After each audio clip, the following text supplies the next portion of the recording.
Gentlemen, it's a pleasure to talk to you. Thank you. This film has such a sweetheart, and at the same time, the relationships are like the core to how the whole thing runs. What was it like for you guys working together in terms of relationships? Did you hang out much?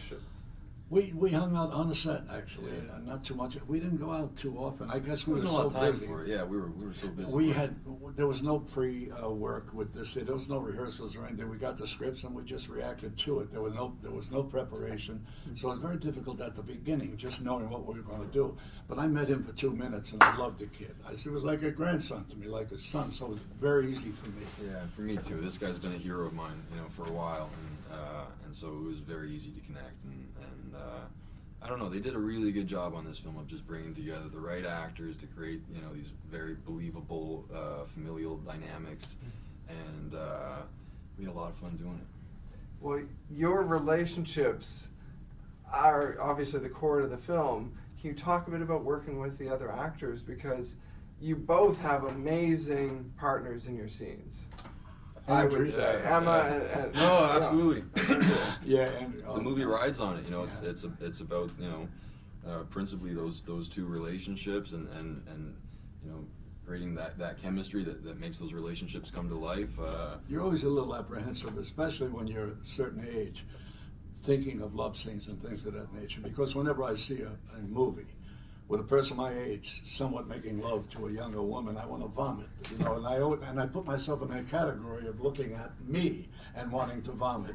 But with this, I thought it was done in such a beautiful way, and thanks to Donald Petrie, who's done this kind of thing before and knows it well, and he laid out the groundwork for us, and he made it very simple for us.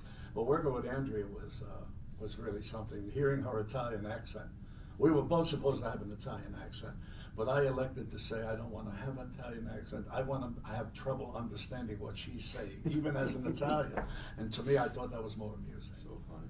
What was it like for you and Emma? Did you have time before you started filming at all, or it was just jump right in? Yeah, no, I think it was like less than a week before we started that they were able to get all the cast together, and no, it was a very quick prep. Not really no rehearsals. But yeah, no, everyone just kind of naturally got along. I think we really when do we need think to. about that, how did that happen? I give Donald a lot every of credit. picture I've ever done, there's all this bullshit, excuse my expression, about, what am I going to do? I have to be motivated to do this and that. It's all bullshit. But here, there was no, you have to do this or you have to, we just did. We related it. Well, everything was so well laid out on the page too. The script Yeah, was that's so right. well crafted. That's right. Gave us such a good blueprint for what we wanted to do. And then you have Donald Petrie, our director, who is like a master at this genre, who knew exactly what he wanted, and that just gives you a lot of comfort as an actor that you're sort of in good hands amongst good people, and that sort of allows for some freedom to have fun and create. And Donald was great, because when I met him, I told him, I said, I did Fort Apache the Bronx with your father, Danny Petrie. He said, Danny, he said, you don't even know this. I said, what? He said, when you did that movie, I was 20 years old. I played a police officer and got killed, but I never met him. But what a feeling of coming back so many years later and working with the son of Danny Petrie. That's amazing. Who incidentally was a great director. Danny was wonderful. That was Paul Newman and myself and others, It was great. But this, something else about the hometown of, are you from Toronto? Yes, I am. Okay, you should be proud about this movie for more than one reason. Every time I've done a movie in Toronto, whether it be The Last Dawn, Moonstruck, Once Upon a Time in America, which I shot in Montreal, it has always been another place. Right. I'm shooting, it's Toronto, but here I am, it's New York. Right. This is the first time I come to Toronto and shoot in a place that is actually Toronto. So we know now throughout the world, they know that Toronto has a great little Italy. Oh, yeah. Even much better than Mulberry Street. You have wider streets and we have narrow streets. More people can fit on yours than ours.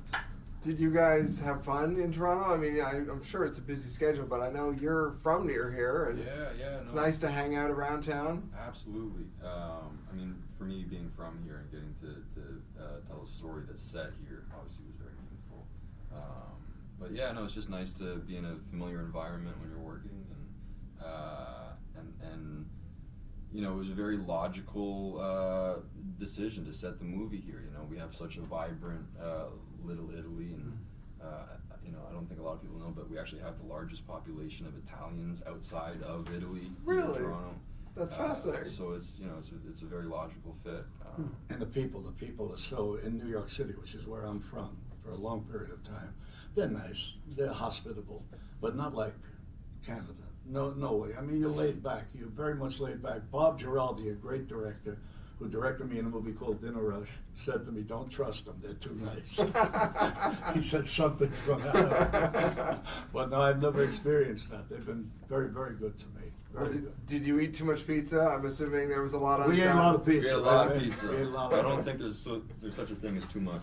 I had a problem because I'm a gluten-free guy. I have celiac. Oh, really? So I couldn't find really a really good gluten-free. But in New York, may I suggest, right on Bleecker Street, go to Kesty, the Kesty, greatest, what is it, gluten-free pasta I've ever eaten. It's margarita, a lot of cheese, and sometimes we put in sausage. Right, Louis? Yeah. Sausage. A little Italian sausage, yeah. I love pizza. I can live on pizza forever. Me too. Well, thank you guys very much. I appreciate it. Thanks a lot, man.